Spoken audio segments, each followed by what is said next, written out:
ಇಲ್ಲಿ ಜನ್ಮಾಗ್ತದೆ ತಂದೆ ತಾಯಿಗಳಿಗೆ ನಮಸ್ಕರಿಸುತ್ತೆ. ನನ್ನ ವಿದ್ಯಾಭ್ಯಾಸಕ್ಕೆ ಅನುಗುಣವಾಗಿ ಸಹಾಯ ಮಾಡಿದ ನನ್ನ ದೊಡ್ಡ ಹುಟ್ಟಿದವರಿಗೆ, ನನಗೆ ವಿದ್ಯೆ ನೀಡಿದ ನನ್ನ 1ನೇ ತರಗತಿಯಿಂದ ತರಬೇತಿ ಪಡೆಯುವವರೆಗೂ ಎಲ್ಲ ಶಿಕ್ಷಕರಿಗೂ,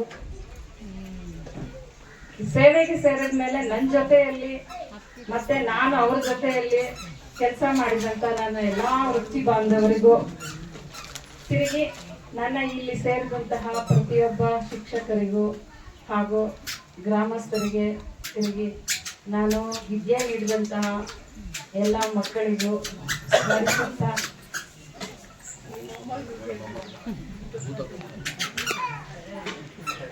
ಈ 30 ವರ್ಷದ ಸೇವಾವಧಿಯಲ್ಲಿ ನನಗೆ ಗೊತ್ತು ಪ್ರತಿಯೊಬ್ಬ ಮಕ್ಕಳಿಗೂ ವಿದ್ಯಾಭ್ಯಾಸವನ್ನ ನೀಡುತ್ತಾ ಇವತ್ತಿಗೆ ಈ ಒಂದು ನನ್ನ ವೃತ್ತಿಯನ್ನ ಮುಗಿಸುವಂತಹ ಹಂತಕ್ಕೆ ಬಂದಿದೆ.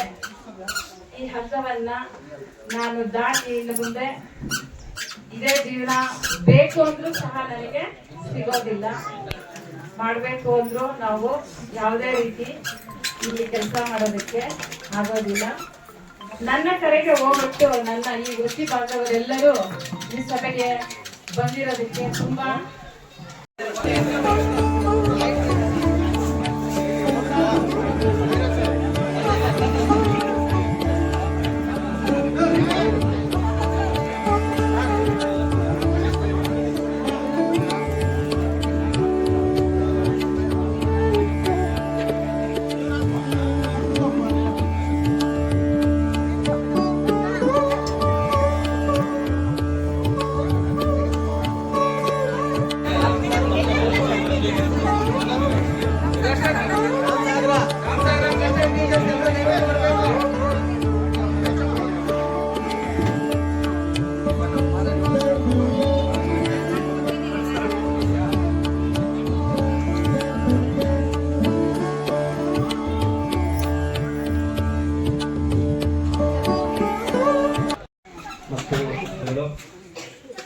ಇವತ್ತಿನ ದಿನ ನಮ್ಮ ತಾಯಿಯವರ ಲಾಸ್ಟ್ ವರ್ಕಿಂಗ್ ಡೇ.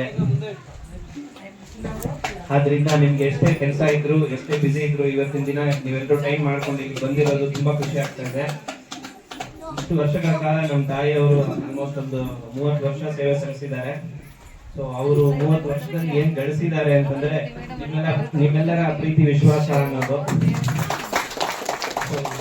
ಇಲ್ಲಿ ನೀವೆಲ್ಲ ಬಂದಿರೋದು ನೋಡಿದ್ರೆ ಗೊತ್ತಾಗತ್ತೆ ಅವರು ನಿಮ್ಮೊಟ್ಟಿಗೆ ಎಷ್ಟು ಬೆರೆತಿದ್ದಾರೆ, ಮತ್ತೆ ನೀವು ಮತ್ತು ನೀವೆಲ್ಲರೂ ಅವ್ರ ಮೇಲೆ ಇಟ್ಟಿರೋ ಪ್ರೀತಿ ವಿಶ್ವಾಸ ಇದಕ್ಕೆಲ್ಲ ಕಾರಣ. ಅದರಿಂದ ಬಂದಿರೋ ಎಲ್ಲರಿಗೂ ನನ್ನ ಕಡೆಯಿಂದ ಧನ್ಯವಾದಗಳು. ಇದೇ ರೀತಿಯಾಗಿ ಈ 30 ವರ್ಷ ನಮ್ಮ ತಾಯಿಯವರು ಏನ್ ಸೇವೆ ಸಲ್ಲಿಸಿದ್ದಾರೆ ಅದರಲ್ಲಿ ಕೆಲವು ಶಿಕ್ಷಕರನ್ನು ತುಂಬಾನೇ ನಾವು ನೆನೆಸ್ಕೋಬೇಕು. ನನಗೆ ಬುದ್ಧಿ ಬಂದಾಗ ನಮ್ಮ ತಾಯಿಯವರು ತಲಪಲ್ಲಿ ಶಾಲೆಯಲ್ಲಿ ಕೆಲಸ ಮಾಡ್ತಿದ್ರು. ನಮ್ಮ ಶ್ರೀನಿವಾಸ್ ಮಿಸ್ ಏನಿದ್ದಾರೆ ಅವ್ರ ಕಡೆಯಿಂದ ನಮಗೆ ತುಂಬಾನೇ ಸಪೋರ್ಟ್ ಸಿಕ್ಕಿದೆ. ಅದಾದ ನಂತರ ತಲಪಲ್ಲಿ ಮತ್ತೆ ಗೆನ್ನೇರಳ್ಳಿಯಲ್ಲಿ ಶ್ರೀನಿವಾಸ್ ಮೇಸ್ಟ್ ಅವ್ರ ಕಡೆಯಿಂದ ತುಂಬಾ ಸಪೋರ್ಟ್ ಸಿಕ್ಕಿದೆ. ಅದಾದ್ಮೇಲೆ ಪೋತರಾಜನಹಳ್ಳಿ, ಕೂಳೂರು, ಸದ್ಯಕ್ಕೆ ಈಗ ಬುಡದಬೆಟ್ಟೆಯಲ್ಲಿ ಸೇವೆ ಸಲ್ಲಿಸಿ ಕೊನೆಯದಾಗಿ ಅಲ್ಲಿ ನಿವೃತ್ತರಾಗ್ತಾ ಇದ್ದಾರೆ. ನಿಮ್ಮ ಎಲ್ಲಾ ಶಿಕ್ಷಕ ಬಳಗದವರಲ್ಲಿ ಕೆಲವು ಹೆಸರುಗಳನ್ನು ಮಾತ್ರ ನಾನು ತುಂಬಾನೇ ನೆನೆಸ್ಕೊಳ್ಳೋಕೆ ಇಷ್ಟಪಡ್ತೀನಿ. ಗೆನ್ನೇರಳ್ಳಿ ನಮ್ಮ ಮೇಲ್ಕಾ ಮೇಡಮ್ ಅವ್ರು ಆಗಿರ್ಬೋದು, ಮತ್ತೆ ಈ ಸ್ಟೇಜ್ ಅಲ್ಲಿ ಕೂತಿರೋರು ನಮ್ಮ ಸುರೇಶ್ ಸಾರು, ನಮ್ಮ CRP ಕ್ಯಾಸಂಬಳ್ಳಿ ಅಂತಾನೆ ಫೇಮಸ್ ಆಗಿರೋ ನಮ್ಮ ಕೃಷ್ಣಮೂರ್ತಿ ಸಾರು, ನಮ್ಮ ಶ್ರೀನಿವಾಸ್ ಸಾರು, ಎಲ್ಲರಿಗೂ ಈ 30 ವರ್ಷದಲ್ಲಿ ಅವರ ಒಂದು ಸಪೋರ್ಟ್ ತುಂಬಾನೇ ಸಿಕ್ಕಿದೆ ನನಗೆ ಗೊತ್ತಿರೋ ತರ. ಆದ್ರಿಂದ ಅವ್ರಿಗೆಲ್ಲರಿಗೂ ನನ್ನ ಕಡೆಯಿಂದ ಹೃತ್ಪೂರ್ವಕವಾದ ಧನ್ಯವಾದಗಳು. ಇಷ್ಟು ಹೇಳಿ ನನ್ನ ಈ 1-2 ಮಾತು. ಮೇಡಮ್ ಅವರ ಕುಟುಂಬ ಸರ್ಕಾರಿ ಸೇವೆಗೆ ಸೇರಿದ್ಮೇಲೆ ನಮ್ಗೆಲ್ಲ ಗೊತ್ತಿರ್ತಕ್ಕಂಥದ್ದೇ, ಒಂದಲ್ಲ ಒಂದಿನ 60 ವರ್ಷಗಳು ಪರಿಪೂರ್ಣ ಆದ್ಮೇಲೆ ವಯೋವೃದ್ಧಿ ಹೊಂದಲೇಬೇಕು. ಆ ವಿಷಯದಲ್ಲಿ ನನ್ನ ಮೇಡಮ್ ಅವರು ಬಹಳ ಪುಣ್ಯವಂತರು ಅಂತ ನಾನು ಸಂದರ್ಭ ಹೇಳಕ್ ಬಯಸ್ತೇನೆ. ಯಾಕಪ್ಪ ಅಂದ್ರೆ ಇವತ್ತಿನ ದಿನಮಾನಗಳಲ್ಲಿ ಶಿಕ್ಷಕರಾಗಿ ಕಾರ್ಯನಿರ್ವಹಿಸ್ತಕ್ಕಂಥ ಬಹಳ ಕಷ್ಟದ ಕೆಲಸ. ಒಂದೊಂಥರ ನಮ್ಗೆ ಪ್ರತಿದಿನ ಒಂದು ಸವಾಲು, ಪ್ರತಿದಿನ ಹೊಸ ಆದೇಶಗಳು, ಪ್ರತಿದಿನ ಹೊಸ ಏನು ಸರ್ಕಾರದ ಆದೇಶಗಳನ್ನ ಪಾಲಿಸ್ತಕ್ಕಂಥ ನಿಜವಾಗ್ಲೂ ಕಷ್ಟನೇ. ಒಂದ್ ಕಾಲದಲ್ಲಿ ಇತ್ತು ಬರೀ ಮಕ್ಕಳಿಗೆ ಕಲಿಕೆ ಮಾಡಿದ್ರೆ ಅಷ್ಟೇ ನಮ್ ಕೆಲಸ ಮುಗಿತಿತ್ತು. ಆದ್ರೆ ಇವತ್ತು ಆ ರೀತಿ ಇಲ್ಲ. ನಾವು ಬಹಳಷ್ಟು ಪಾಠ ಮಾಡೋದ್ ಜೊತೆಗೆ ಬಹಳಷ್ಟು ಕೆಲಸಗಳನ್ನ ಜಾಸ್ತಿ ಒತ್ತಡದಲ್ಲಿ ಕೆಲಸವನ್ನ ಮಾಡ್ಕೊಂಡು ಹೋಗ್ತೇವೆ. ಬಹುಶಃ ಈ ಒತ್ತಡಗಳಿಂದ ಎಲ್ಲ ಇವತ್ತು ಮೇಡಮ್ ಅವರು ಹೊರಗೆ ಬರ್ತಾ ಇದ್ದಾರೆ.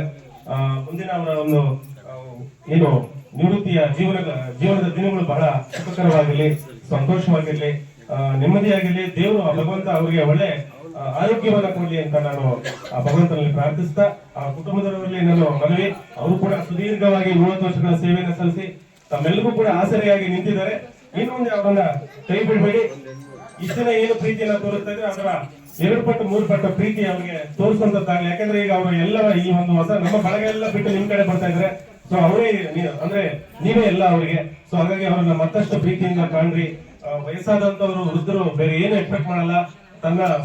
ತನ್ನ ಬಂಧುಗಳಿಂದ ಅಥವಾ ತನ್ನ ಮಕ್ಕಳಿಂದ ಪ್ರೀತಿಯನ್ನು ಅಷ್ಟೇ ಅವರು ಎಕ್ಸ್ಪೆಕ್ಟ್ ಮಾಡ್ತಾರೆ. ಬೇರೆ ದುಡ್ಡು, ಹಣ, ಇನ್ನೊಂದು ಸಂಪಾದನೆಯನ್ನು ಅವರು ಇಚ್ಛೆ ಪಡೋದಿಲ್ಲ. ಸೊ ಹಾಗಾಗಿ ಅದನ್ನ ಕೊಡಿ ಅಂತ ಹೇಳ್ತಾ, ಮೇಡಮ್ ನಮ್ಮ ಜೊತೆಲಿ ಸಂಘಟನೆ ಇಷ್ಟು ದಿನ ನಮ್ಮ ಜೊತೆಲಿ ಇದ್ರಿ, ನಮ್ಮ ಕಷ್ಟ ಸುಖಗಳಿಗೆಲ್ಲ ನಮ್ಮ ಜೊತೆಲಿ ಇದ್ದು ಸಂಘಟನೆಗೂ ಕೂಡ ಬೆನ್ನೆಲುಬಾಗಿ ಇದ್ರಿ. ಏನೇ ಕಷ್ಟ ಸುಖ ಇದ್ರು ನಮ್ಮ ಜೊತೆಲಿ ಇದ್ರಿ, ನಾವು ಕೂಡ ನಿಮ್ ಜೊತೆಲಿ ಇದ್ವಿ.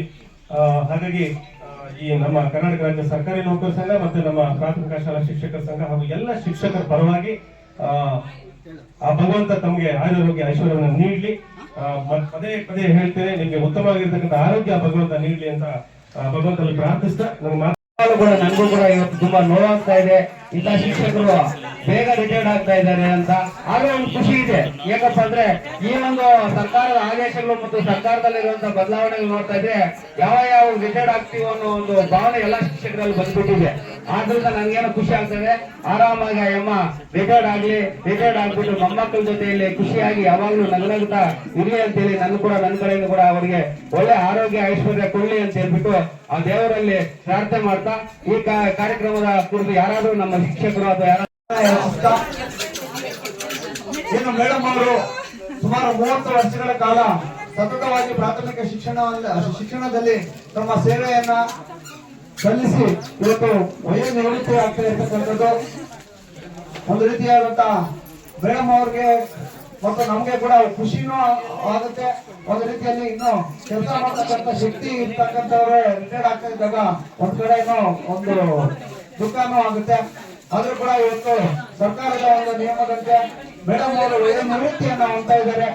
ಅವರ ಒಂದು ಸೇವಾ ಅವಧಿಯಲ್ಲಿ 30 ವರ್ಷಗಳ ಕಾಲ ಸುಮಾರು 1000ದಷ್ಟು ಮಕ್ಕಳಿಗೆ ಅವರು ವಿದ್ಯಾಭ್ಯಾಸವನ್ನ ಮಾಡಿ ಆ ಮಕ್ಕಳ ಒಂದು ಜೀವನದಲ್ಲಿ ಅವರು ಎಷ್ಟೋ ಪ್ರಗತಿ ಹೊಂದೋದಕ್ಕೆ ಮೇಡಮ್ ಅವರು ಕಾರಣಕರ್ತರಾಗಿದ್ದಾರೆ.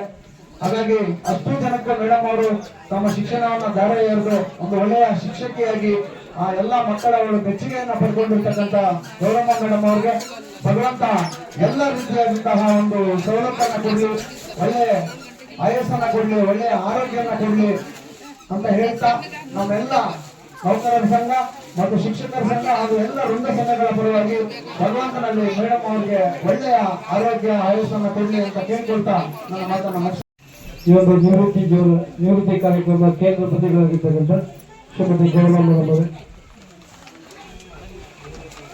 ಏನಿವತ್ತು ಈ ಒಂದು ಕಾರ್ಯಕ್ರಮ ಇಟ್ಕೊಂಡಿದ್ದೀವಿ.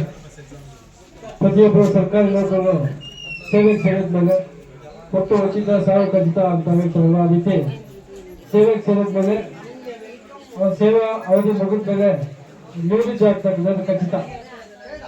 ಮೇಡಮ್ ಅವರು ಸುಮಾರು 30 ವರ್ಷಗಳ ಕಾಲ ಸುದೀರ್ಘವಾಗಿ ಯಾವುದೇ ಕರ್ತೃತ್ವಕ್ಕೆ ಇದ್ದೀರ ತಮ್ಮ ವೃತ್ತಿ ಜೀವನವನ್ನು ಮುಗಿಸಿದ್ದಾರೆ. ಅವರಿಗೆ ದೇವರು ಒಳ್ಳೆ ಆರೋಗ್ಯ, ಸುಖ, ಶಾಂತಿ, ನೆಮ್ಮದಿ ನೀಡಿ ಅಂತ ತಿಳಿಸ್ತಾ ಇವತ್ತು ಹೆಚ್ಚಿಗಿನೇನು ಅವರು ನಮಗೆ ಸುಮಾರು ಒಂದು 20-30 ವರ್ಷಗಳಿಂದ ಪರಿಚಯ, ಒಳ್ಳೆ ಸರಳ ಜೀವನಗಳು ಮತ್ತೆ ಎಲೆ ಮನೆ ಕಾಯ್ತರ ತಮ್ಮ ಜೀವನವನ್ನು ತಮ್ಮ ವೃತ್ತಿ ಜೀವನವನ್ನು ಪೂರೈಸಿದ್ದಾರೆ. ದೇವರು ಅವರು ಮತ್ತೊಮ್ಮೆ ಒಳ್ಳೆ ಆರೋಗ್ಯ ನೀಡಲಿ ಅಂತೇಳಿ ಈ ಒಂದು 4 ಮಾತುಗಳ ಅವಕಾಶ ವೇದಿಕೆಗೆ ನಮಸ್ಕರಿಸ್ತಾ